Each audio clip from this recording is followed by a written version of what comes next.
بسم اللہ الرحمن الرحیم۔ السلام علیکم۔ خیر الدین میرے عزیز، اگر ہم تینوں قوتیں مل کر افریقہ کی ان سرزمینوں میں مون کیٹ اور اس کے ہواریوں کو شکست دے کر پسپا ہونے پر مجبور کر دیں تو ہمارے لیے اس سے بھی بڑا خطرہ اٹھ کھڑا ہوگا، اور وہ ہسپانیہ کے بادشاہ چارلس کی طرف سے ہوگا۔ اگر چارلس اپنی ساری طاقت اور قوت کے ساتھ سمندر میں اپنے بحری بیڑے کو حرکت میں لائے تو کیا ہم اس کی اس اندھی قوت کے سامنے بند باندھنے میں کامیاب ہوں گے؟ باربروسا، تم بھی جانتے ہو اور ہم بھی اس سے آگاہ ہیں کہ ترکوں کے پاس اس وقت کوئی بڑا بحری بیڑا نہیں جسے حرکت میں لا کر یورپ کی طاقتوں کا مقابلہ کیا جا سکے۔ لہٰذا اس موقع پر میں یہ کہوں گا کہ جو بھی قدم اٹھایا جائے سوچ سمجھ کر اٹھایا جائے۔ بہرحال میں اپنی طرف سے بھی تمہیں یقین دلاتا ہوں کہ جو بھی تم فیصلہ کرو گے ہم تمہارے ہر فیصلے پر مکمل طور پر تمہارے ساتھ ہیں۔ جہاں تک چارلس کا تعلق ہے، وہ انتہائی متعصب قسم کا نصرانی حکمران ہے۔ تم جانتے ہو کہ تخت نشینی کے وقت اس چارلس نے قسم کھائی تھی کہ وہ کسی شخص کو ترک مذہب پر مجبور نہیں کرے گا، لیکن پاپائے روم نے اسے اس کی اس قسم سے آزاد کر دیا۔ اب اسی چارلس نے اپنے عہد کو توڑتے ہوئے ہسپانیہ کے اندر مسلمانوں کا ناطقہ بند کر رکھا ہے۔ وہ اس کے مظالم اور ستم گیری کی آگ کا شکار ہیں۔ خفسی جب خاموش ہوا تب اس کی طرف دیکھتے ہوئے باربروسا کہنے لگا، محترم خفسی، جو کچھ تم نے کہا ہے میں اس سے اتفاق کرتا ہوں۔ اسی صورتحال کو سامنے رکھتے ہوئے میں نے سوچا ہے کہ فی الحال افریقہ کے اندر جو ہسپانیہ کی طاقت ہے اسے میں نظر انداز کرنا چاہتا ہوں۔ سب سے پہلے ہم ٹیونس کے حاکم مولا حسان کے خلاف حرکت میں آئیں گے اور اسے اپنی ضرب کا نشانہ بنائیں گے، اس لیے کہ حسان وہ پہلا شخص ہے جو سب سے بڑھ چڑھ کر ہسپانیہ والوں کا ساتھ دے رہا ہے۔ اگر ہم اس کے علاقوں پر قابض ہو جاتے ہیں تو نہ صرف یہ کہ ہمارے لشکروں کی تعداد کافی ہو جائے گی بلکہ ایک وسیع علاقہ ہمارے ماتحت ہو جائے گا، اور ہم اپنی قوت کو مزید مضبوط کر کے بہتر بندرگاہوں میں لنگر اندازی کر سکیں گے۔ باربروسا کی اس تجویز سے بربروں کے سلطان خفسی اور سغارہ قبائل کے سردار عبدالعزیز نے اتفاق کیا۔ پھر تینوں نے بڑی رازداری کے ساتھ ٹیونس کے حکمران حسان پر حملہ آور ہونے کے لیے اپنے لاہ عمل کو آخری شکل دے دی، مگر کچھ دیر بعد چھوٹی چھوٹی کشتیوں میں باربروسا کے جاسوس وہاں پہنچ گئے اور انہوں نے باربروسا کے جہاز میں آنے کی اجازت چاہی۔ کچھ ہی دیر میں وہ باربروسا کے سامنے موجود تھے۔ کیوں؟ کیا خبر لائے ہو؟ باربروسا نے اپنے ایک جاسوس سے پوچھا۔ خبر بہت ہی اہم ہے، ایک جاسوس نے کہا، اور وہ یہ کہ جزیرہ پنون پر ہمارے حملے کے بعد ان علاقوں کے حکمران ڈان مارٹن نے شہزادہ چارلس سے رسد اور کمک مانگی ہے۔ یہ سن کر باربروسا اپنے ساتھیوں سے کہنے لگا کہ حسان پر حملہ کرنے سے پہلے ہمیں ڈان مارٹن سے نمٹنا ہوگا، کیونکہ جب ڈان مارٹن نے اپنے شہنشاہ چارلس سے مدد مانگی ہے تو یاد رکھنا چارلس وقت ضائع کیے بغیر نہ صرف یہ کہ خوراک اور ہتھیاروں کے ذخائر بھجوائے گا بلکہ اپنے بحری بیڑے کا ایک حصہ اور انگنت جنگجو بھی روانہ کرے گا تاکہ ہر مسلمان قوت کو افریقہ میں دبا کر رکھا جا سکے۔ دوسری طرف میں بھی کسی صورت پسند نہیں کروں گا کہ ہسپانیہ کا شہنشاہ چارلس افریقہ میں اپنی طاقت اور قوت کو اس قدر مضبوط کر لے کہ آنے والے دور میں وہ ہمارے لیے اپنی فصیل ثابت ہوں۔ میں تمہیں یقین دلاتا ہوں کہ جب تک ہسپانیہ سے جزیرہ پنون والے نصرانیوں کو مدد اور قوت پہنچے گی اس وقت تک میں اس جزیرے کی شکل اور حیت ہی بدل کر رکھ دوں گا۔ جزیرے پر حملہ کرنے کی تفصیل فی الحال میں تم میں سے کسی سے بھی نہیں کہوں گا، اتنا کہوں گا کہ کسی رات عشاء کے بعد ہم اپنی مہم کی ابتدا کریں گے۔ پنون پہنچ کر بتاؤں گا کہ ہم نے جزیرے پر کس طرح حملہ آور ہونا ہے اور دشمن سے نمٹنے کے لیے کیا طریقہ کار استعمال کیا جائے۔ جزیرے کی شکل و صورت اور حیت تبدیل کی جائے گی۔ اب تم سب اپنی اپنی تیاری مکمل کر لو، عشاء کے بعد یہاں سے کوچ کیا جائے گا۔ اپنے ذہنوں میں یہ بات بھی رکھنا کہ یہ مہم ہمارے لیے بڑی اہمیت کی حامل ہے۔ ایک دو روز تک ہسپانیہ سے اس جزیرے کے لیے کمک پہنچنے والی ہے، بلکہ سامان حرب و ضرب کے ذخائر بھی رسد کے سامان کے ساتھ اس جزیرے میں ذخیرے کے لیے آ رہے ہیں۔ جس روز یہ ساری چیزیں جزیرے پنون میں پہنچ جائیں گی، خداوند کو منظور ہوا تو اسی روز ہم جزیرے پر حملہ کر دیں گے۔ اب تم لوگ اٹھو، اپنی اپنی تیاریاں شروع کر دو، آج رات کے وقت کوچ کیا جائے۔ ہمارے کچھ مخبر جزیرہ پنون کے ارد گرد منڈلاتے رہیں گے، اور جب وہ ہمیں خبر دیں گے کہ ہسپانیہ سے آنے والا سارا سامان جزیرہ پنون پہنچ گیا ہے تو ہم اسی وقت جزیرے پر حملہ آور ہو جائیں گے۔ اس وقت تک ہم بھی جزیرے کے اطراف میں سمندر کے اندر منڈلاتے رہیں گے۔ اس کے ساتھ ہی خیر الدین باربروسا اور اس کے ساتھی بھی وہاں سے ہٹ گئے اور اپنی کوچ کی تیاری کرنے لگے۔ خیر الدین باربروسا اپنے ساتھیوں کے ساتھ 2 دن تک سمندر کے اندر سرگرداں رہا۔ اس کے بعد آدھی رات کے قریب وہ بے روک طوفانوں کی طرح جزیرہ پنون کی طرف بڑھا۔ اسے اس کے طلایہ گردوں یعنی سمندری جاسوسوں نے اطلاع کر دی تھی کہ ہسپانیہ سے جس قدر سامان آنا تھا وہ جزیرہ پنون پہنچ چکا ہے۔ خیر الدین کو اسی خبر کا انتظار تھا۔ آدھی رات کے قریب وہ اپنے بحری بیڑے کے ساتھ جزیرہ پنون کے ساحل پر لنگر انداز ہوا۔ سب سے پہلے اس نے ہسپانیہ سے آنے والے جہازوں پر قبضہ کیا۔ ان کے اندر جو ملاح سو رہے تھے ان کا خاتمہ کر دیا گیا۔ پھر جزیرہ پنون کے محافظوں پر خوفناک بے روک قوتوں کی طرح حملہ آور ہو گیا۔ جزیرہ پنون کے اندر پہلے بھی ایک لشکر تھا اور اب ہسپانیہ سے کمک بھی پہنچ گئی تھی، لہٰذا وہاں ہسپانیہ والوں کی خاصی طاقت تھی۔ لیکن خیر الدین باربروسا کا حملہ ایسا اچانک تھا کہ انہیں سنبھلنے میں وقت لگا۔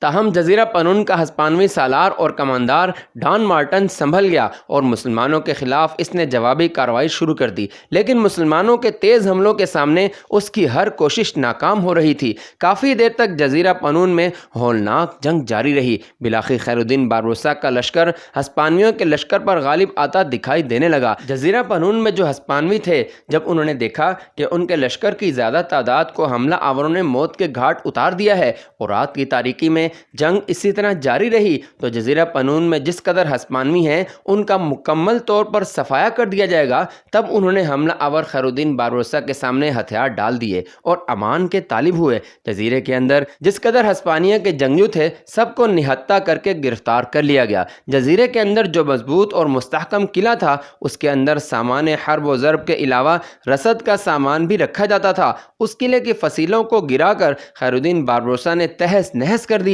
جزیرے کے اطراف میں اس نے اپنے طلایہ گردوں کے چھوٹے چھوٹے دستے کشتیوں کے اندر پھیلا دیے تاکہ کوئی بھی کشتی یا جہاز ہسپانیہ سے یا افریقہ کے ساحل سے جزیرے کی طرف آنے نہ پائے۔ اس سارے کام سے فراغت پانے کے بعد خیر الدین باربروسا نے جزیرے کے اندر جس قدر ہسپانوی قیدی بنا لیے تھے انہیں ایک جگہ جمع کیا۔ فصیلوں اور قلعوں کو گرا کر جو ملبہ جزیرے میں جمع ہوا تھا اسے کام میں لایا گیا۔ اس ملبے کو سمندر کے اندر پھینکا جانے لگا۔ اس طرح اس ملبے سے خیر الدین نے سمندر کے اندر دور تک ایک علامتی دیوار بنا دی جس کی وجہ سے جزیرہ افریقہ کے ساحل کے مزید قریب ہو گیا۔ جزیرے کی شکل و صورت اور حیت بدلنے کے بعد وہ بحری جہاز جو ہسپانیہ سے سامان لے کر آئے تھے انہیں خیر الدین نے اپنے بحری بیڑے میں شامل کر لیا۔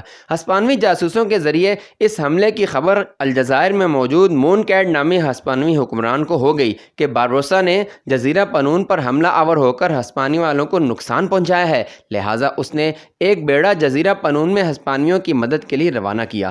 لیکن اس بحری بیڑے کی جو حالت خیر الدین باربروسا نے کی اس حالت پر افریقہ کے ساحلوں کے لوگ ایک عرصے تک مذاق اڑاتے رہے۔ ہوا یوں کہ جب جزیرے کے محصورین کی کمک کے لیے ہسپانوی بیڑا جزیرہ پنون پہنچا تو وہ جزیرے کو بالکل پہچان نہ پائے کیونکہ خیر الدین باربروسا نے جزیرے کی شکل و صورت اور حیت بالکل بدل دی تھی۔ جزیرے کے اندر جو مضبوط اور مستحکم قلعہ تھا اس کا اب نام و نشان نہ تھا۔ خیر الدین باربروسا نے سمندر کے اندر جو دیوار بنائی تھی اس کو دیکھ کر وہ دنگ رہ گئے۔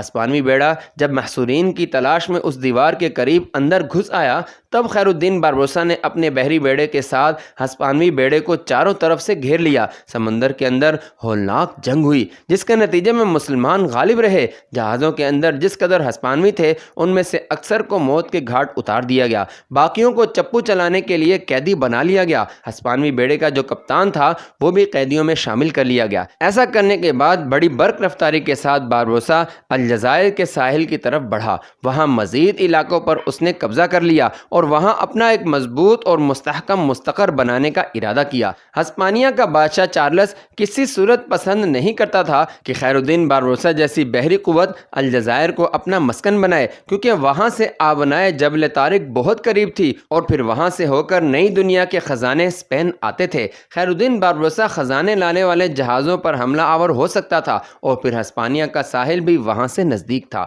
الجزائر کے اس نئے علاقے پر قبضہ کرنے کے بعد باربروسا نے وہاں عربوں کو آباد کیا جنہیں وہ ہسپانیہ سے نکال کر لایا تھا۔ وہاں اس نے چاروں طرف محنتی شیشہ گروں اور بہت سے آہن گروں کے محلے آباد کیے۔ ان کی مدد سے اس نے بندرگاہ پر بھٹیاں اور گودیاں بنوائی۔ دراصل افریقہ کے ساحل پر اپنی خواہش کے مطابق باربروسا وہاں ایک نیا اسپین آباد کرنا چاہتا تھا۔ الجزائر کے وسیع علاقوں پر باربروسا کا قبضہ کرنا ہسپانیہ کے شہنشاہ چارلس کے لیے ناقابل برداشت تھا۔ پہلے ہسپانیہ والوں کے پاس افریقہ کا ایک وسیع حصہ تھا، مگر اب ان کے مقبوضہ علاقے خیر الدین باربروسا کے سامنے سمٹنے لگے تھے۔ ترک سلطنت میں ایک تبدیلی آ چکی تھی۔ سلطان سلیم فوت ہو چکا تھا اور اس کے بعد اس کا بیٹا سلطان سلیمان ترکوں کا حکمران بنا تھا۔ سلطان سلیمان کو بھی تیزی سے بدلتے ہوئے حالات کی اطلاع اس کے طلایہ گر دے رہے تھے۔ سلطان کو جب خبر ہوئی کہ یورپ کی طاقتیں ترکوں کا مقابلہ نہیں کر سکتیں تو یورپ والوں نے اپنے بحری طاقت کو بڑھانا شروع کر دیا تھا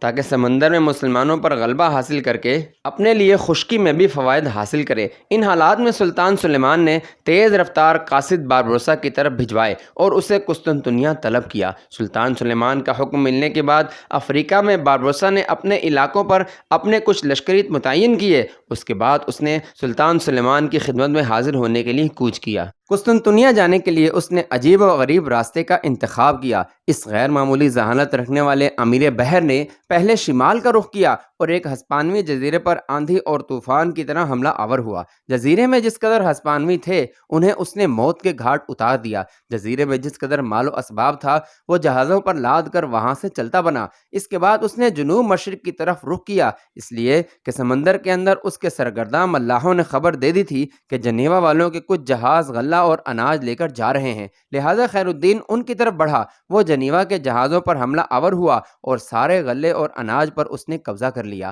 اور ان کی بحری قافلے کو بھی گرفتار کر کے اپنے بحری بیڑے میں شامل کر لیا۔ پھر اس نے جزیرہ مالٹا کے اطراف میں چکر کاٹا۔ مالٹا کے نائٹ جو انتہائی خطرناک اور ناقابل تسخیر خیال کیے جاتے تھے، انہیں جرأت نہ ہوئی کہ وہ آنکھ اٹھا کر بھی خیر الدین باربروسا کی طرف دیکھ سکیں۔ اس دوران خیر الدین باربروسا کو ایک اور اچھا ساتھی، ایک نڈر کماندار اور ایک نایاب کپتان بھی مل گیا۔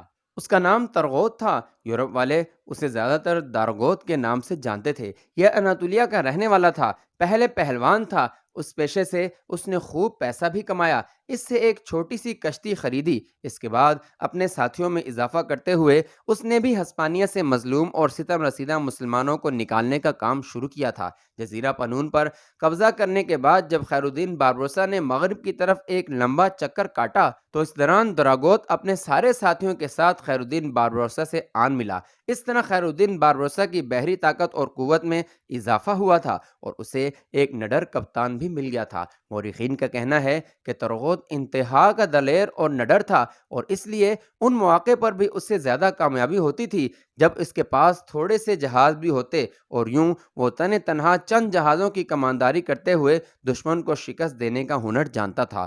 بہرحال مالٹا کا چکر کاٹتے ہوئے خیر الدین باربروسا جب آگے بڑھا تو اسے خبر ہوئی کہ ہسپانیہ کے شہنشاہ چارلس نے اپنے امیر بحر اندریا دوریا کو خیر الدین کا تعاقب کرنے کے لیے بھیجا ہے تاکہ وہ خیر الدین کو اس کے لیے گرفتار کرے۔ یہ خبر ملتے ہی آندھی اور طوفان کی طرح خیر الدین باربروسا اپنے ساتھیوں کے ساتھ حرکت میں آیا اور سمندر کے اندر اس سمت بڑھا جس سمت سے اندریا دوریا کے اثرات تھے۔ ادھر جب ہسپانوی امیر البحر اندریا دوریا کو خبر ہوئی کہ سمندر کے اندر خیر الدین باربروسا اور اس کے کپتان اس کی تلاش میں نکل کھڑے ہوئے ہیں تو اس نے ایک گمنام جزیرے میں چھپ کر اپنے آپ کو محفوظ کر لیا۔ اس کے بعد خیر الدین باربروسا نے قسطنطنیہ کا رخ کیا۔